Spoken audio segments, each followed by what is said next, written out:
எல்லாரும் வணக்கம்.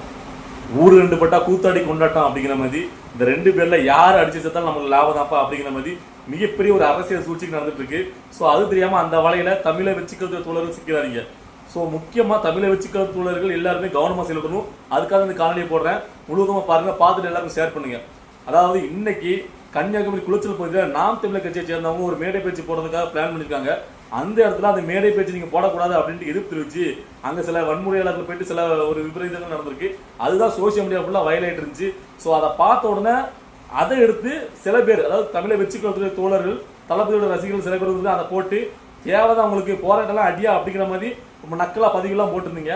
அதை பார்த்தது உடனே தான் இதை பத்தி நான் பேசணும்னு நினைச்சேன். அதாவது தமிழை வச்சுக்கிற தோழர்கள் முதல்ல ஒன்று தெளிவாக புரிஞ்சுக்கணும். நம்முடைய அரசியல் எதிரியாரு, கொள்கை எதிரியாரு, அந்த புயலோட இருக்கணும். நாம வந்துட்டு நம்ம மக்களுக்கு ஏதாவது நல்லது பண்ணணும் அப்படிங்கிற தளபதி விஜய் வராரு. ஸோ அவருடைய அரசியல் அடுத்த கட்டம் முன்னெடுத்து போறதுக்கு நிறைய வழிகள் இருக்கு. ஸோ அதை வந்து நீங்க அதை நோக்கி தான் உங்களுடைய பயணம் இருக்கணும். அதுக்கப்புறம் நாம் தமிழர் கட்சி நம்முடைய எதிரியே கிடையாது. நாம் தமிழர் கட்சி வந்து பாத்தீங்கன்னா கொள்கை ரீதியா தளபதி விஜய் அவர்களையும் விமர்சனம் பண்றாங்க. நான் இல்லைன்னு சொல்லல, அதுக்கு கருத்து ரீதியா நம்ம பதிலீடு கொடுத்துட்டே இருக்கோம். அவங்க பதிலீடு கொடுத்தா நம்ம பதிலீடு கொடுக்கலாம், அது வேற. ஆனா அவங்க ஒரு கட்சி சொந்தவங்க ஒரு மாநாடு பேச்சு போடுறதுக்கு, ஒரு மேடை பேச்சுக்கு ஏற்பாடு பண்றாங்க அப்படிங்கும் போது அதை சில பேர் தடுக்கிறாங்க அப்படின்னா அதை சந்தோஷப்பட்டு அதை போய் கொண்டாடுறதெல்லாம் ரொம்பவும் தவறு, அது அநாகரிகம். ஏன்னு கேட்டீங்கன்னா இன்னைக்கு அவங்களுக்கு நடக்கிற அதே விஷயம் தான் நாளைக்கு தமிழை வச்சுக்கிறதுக்கு நடக்கலாம். ரொம்ப உஷாரா இருக்கணும். இதுக்கு பின்னாடி மிகப்பெரிய ஒரு அரசியல் சூழ்ச்சி நடந்துட்டு இருக்கு, உங்களுக்கு தெரியும். அதாவது தளபதி விஜய் அவர்கள் முதல்ல அரசியலுக்குள்ள வரும்போது அவரை வந்துட்டு எங்க பெருசெல்லாம் கண்டுக்க மாட்டோம், அவங்களாம் எனக்கு யாரு, நடிகலாம் வந்து என்ன பண்ணி அப்படின்னு நக்கல் பண்ணி சிரிச்ச கூட்டங்கள்லாம் மாநாட்டுக்கு அப்புறம் அவருக்கு வந்த கூட்டத்தையும் அவருடைய ஒரு ஸ்பீச்சையும் கேட்டதுக்கு அப்புறம் வேற மாதிரி முதல்ல அல்ல கையெல்லாம் விட்டு கதற விட்டாங்க.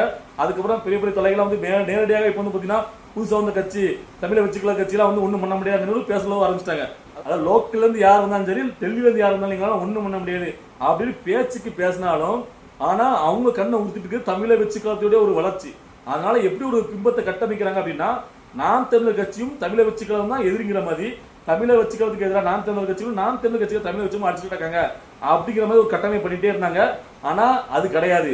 அதுலதான் தளபதி விஜய் அவர்கள் ரொம்ப உஷாரா, நாம் தமிழர் கட்சிகளுக்கு எதிரி கிடையாது, எங்களுடைய மெயின் எதிரி யாரு, கொள்கை ரீதியான எதிரி யாருன்ட்டு நாங்க சொல்லிட்டோம், அதை நோக்கி தான் நாங்க போயிட்டு இருக்கோம், அதை நோக்கி தான் எங்களுடைய அரசியல் கட்டமைப்பு தெளிவா பயணிச்சு நாம் தமிழர் கட்சியை சேர்ந்த சீமான் அவர்கள் என்னதான் விமர்சனம் வச்சாலும் அதெல்லாம் கண்டுக்காம அவருடைய பிறந்தநாளுக்கு வாழ்த்து தெரிவிச்சிருந்தாரு.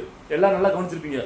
நம்ம எதுக்காக விமர்சனம் பண்றோம்னு கேட்டீங்கன்னா, அவங்க ரொம்ப வந்து பாத்தீங்கன்னா அநாகரிகமான வார்த்தைகளை பயன்படுத்தும் போது நாம அது கருத்துரையில பதிலீடு கொடுக்கும், அது வேற. ஆனா ஒருத்தவங்களுடைய கருத்துரிமை பேச்சுரிமைக்கு எதிராக ஒரு சதித்திட்டம் நடக்கும் போது அதுக்கு நம்ம ஆதரவு தெரிவிக்க கூடாது. ஆனா ஒருத்தவங்களுடைய கருத்துரிமைங்கிறது நம்முடைய எதிரியா இருந்தாலுமே அவங்களுக்கு கிடைக்கக்கூடிய ஒரு சமூக நீதி, அதாவது பேச்சுரிமை தாங்க இந்த நாட்டில் இருக்கக்கூடிய ஒரு அடித்தட்ட மக்களுடைய மிகப்பெரிய பலமே.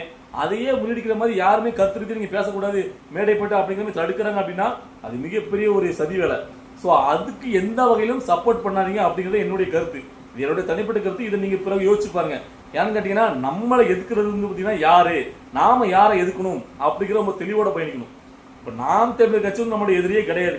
அவங்க கருத்து ரீதியா தளபதி விஜய் தமிழை வச்சுக்கிறது எதுக்குறாங்க, நாம அதுக்கு விமர்சனம் பண்றோம், அவ்வளவுதான். அவங்களுக்கு என்ன ஒரு கோவம்னா, தமிழை வச்சுக்கிறதும் வளர நிலையில அவங்க கட்சியில இருந்து எல்லாருமே நம்மளோட வச்சுக்க வரதுனால அவங்களுக்கு வந்து ஆட்டமே வந்து பாத்தீங்கன்னா ஒரு ஷேக் ஆகுறதுனால அவங்க ரொம்ப குதிரைச்சா நிற்பாங்க. அவங்க கருத்து ரீதியா பேசிட்டோம், அது நம்ம பயிர் கொடுத்து போறோம் வேற. ஆனா அவங்க கட்சி ஒரு இடத்துல ஒரு மேடை பேச்சு போட போறாங்கும் போது அதை தடுக்கிறதுக்கு நிறைய பேர் வந்து பண்ணும்போது அதுக்கு வந்து நம்ம எந்த ஒரு கருத்து மேல தெரிவிக்க வேண்டாங்கிறது என்னோட இது. என்ன கேட்டீங்கன்னா, அது அவங்க கட்சியோட செயல்படு, அதுக்கு அவங்க வந்து பதிலீடு கொடுக்க போறாங்க, ஓகேவா? அதை நம்ம வந்து வெடிக்க பார்க்கலாம். ஆனா அதுல வந்து பாத்தீங்கன்னா அதை தூக்கி போட்டு நம்ம சந்தோஷப்படுறதா கொண்டாட்டப்படுறதா ஒரு அநாகரிகமானது. இங்க உள்ள எல்லாருமே இந்த பேசி தான் அப்படின்னா அவங்களுடைய எதிர்ப்பிலே தெரிவிக்கிறாங்க.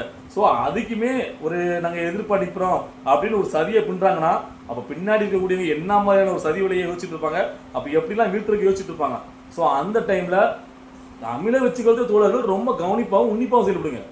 அதாவது இப்ப கூட பாத்தீங்கன்னா மதுரையில ஒரு விலையில்லா உணவத்தை ஒரு நம்முடைய தமிழை வச்சுக்கிறது நிர்வாகி வந்து பாத்தீங்கன்னா அதை நடத்திட்டு இருந்தாங்க 150 நாட்களாக. அங்குள்ள ஏழை மக்களுக்கெல்லாம் பசியாறதுக்காண்டி அதை பண்ணிட்டு இருந்தாங்க. ஆனா அதை அங்குள்ள மாநகராட்சி எவ்வளவு உன்னிப்பா கவனிச்சிருக்காங்கன்னு பாருங்க. அதை வந்து நைட்டா நீக்கிட்டாங்க. சோ அந்த நிர்வாகி ரொம்ப வேதனையோட சொல்லியிருந்தார். நம்ம கூட நேற்று வீடியோல போட்டிருந்தோம். அதாவது எங்க அண்ணன் தளபதி சொல்லிட்டாரு, நாங்க வந்து பாத்தீங்கன்னா எங்க கை காசப்பட்டு 150 நாட்களாக ஏழைகளுக்கு நாங்க பசியாற்றிட்டு இருந்தோம், அதை முன்னெடுத்து கொண்டு போனோம். ஆனா இன்னைக்கு வந்து இப்படி பண்ணிட்டாங்க, ஏன் இப்படி பண்றாங்கன்னு. ஆனா விடல, அடுத்த 12 மணி நேரத்துல திரும்ப அதே இடத்துல அந்த விலையில்லா உணவு அவங்க நடத்திட்டு இருக்காங்க இன்னைக்கு. சோ ரொம்ப சந்தோஷமா இருக்கு. இந்த மாதிரியான ஒரு முன்னெடுப்பை நீங்க முன்னெடுத்து கொண்டு போனீங்கன்னா மக்கள்கிட்ட ஆதரவு பெருகும். சோ அப்படி சில பேர் நல்ல முன்னெடுப்பு எடுக்கிறாங்க. அதாவது கேட்டீங்கன்னா, குறிப்பா தூத்துக்குடி மாவட்டத்தில் உள்ள மாவட்ட பொறுப்பாளர் தமிழை வச்சுக்கிறதுடைய மாவட்ட பொறுப்பாளர் அஜிதா அக்னல், நான் அவங்கள ரொம்ப நாளா கவனிச்சுட்டு வரேன். ரொம்ப சரியா ஒரு பெண் பொறுப்பாளராக இருந்தாலும் சரி ரொம்ப அடுத்தடுத்த கட்டத்துக்கு அழகா நகர்த்திட்டு இருக்காங்க. நிறைய மக்களுடைய ஒரு ஆதரவை பெற்று கட்சி அடுத்தடுத்து முன்னெடுத்தே போறாங்க. நான் பார்த்துட்டு தான் இருக்கேன். ஸோ இந்த மாதிரி நிறைய பேர் இருக்கலாம், ஆனா இவங்களாம் நம்ம கண்ணுக்கு முன்னாடி தெரியுறாங்க. ஸோ இந்த மாதிரி கட்சியை அடுத்த கட்டத்துக்கு கொண்டு போறதுக்கு உங்களுடைய அடுத்தடுத்த முன்னெடுப்பு கொண்டு போயிட்டே இருங்க. அதை விட்டுட்டு தேவையில்லாத சில விஷயங்களை வந்து பாத்தீங்கன்னா நீங்க அடுத்த கட்டத்துக்கு நகர்த்துறது, அதை பத்தி பேசுறது, இதெல்லாம் தேவையில்லாத ஒண்ணு. அதை பத்தி நம்ம ஈழவோ சிரிக்கவோ தேவையில்லை, அது நமக்கு தேவையில்லாத விஷயம். அதுவும் நாம் தமிழ் கட்சியோட சம்பந்தப்பட்ட விஷயம். அதுக்கு உண்டான பதிலடியை அவங்க கட்சி அதுக்கு பண்ணிட்டு போறாங்க. ஆனா ஏன்னு கேட்டீங்கன்னா, ஏன்னா இன்னைக்கு அவங்க பண்ணுவாங்க. ஏன்னா இப்போ வந்து அவங்கள பண்ற விஷயம் தான் நாளைக்கு மெல்ல நம்ம நோக்கி என்ன கருத்து சுதந்திரங்கிறது யாரா இருந்தாலும் என்ன எல்லாருக்குமே நாட்டை பேசுறது தகுதி இருக்கு, அதையே தடை பண்ணு கேட்கிறேன். ஸோ அந்த புரிதல் தெளிவோட செயல்படணும். அதனால எதை நம்ம வரவேற்கணும், எதை நம்ம எதிர்க்கணும், யார் கருத்து ரீதியா பயிரிட்டு கொடுக்கணும், அதுல ஒரு தெளிவோட ஒரு புரிதலோட செயல்படுங்க. நான் சொல்றேன் இந்த காணொலியில ஏதாவது தவறு உங்களுக்கு அப்படி தோணுச்சுன்னா சரியான கமெண்ட்ல வந்து பாத்தீங்கன்னா நீங்க அதை பதில போடலாம். ஸோ இந்த மாதிரியான இன்ட்ரெஸ்டான வீடியோக்கு நம்மளுடைய நான் சப்ஸ்கிரைப் பண்ணுங்க. இந்த வீடியோ உங்களுக்கு பிடிச்சிருந்தா லைக் பண்ணுங்க, ஷேர் பண்ணுங்க. பாய்.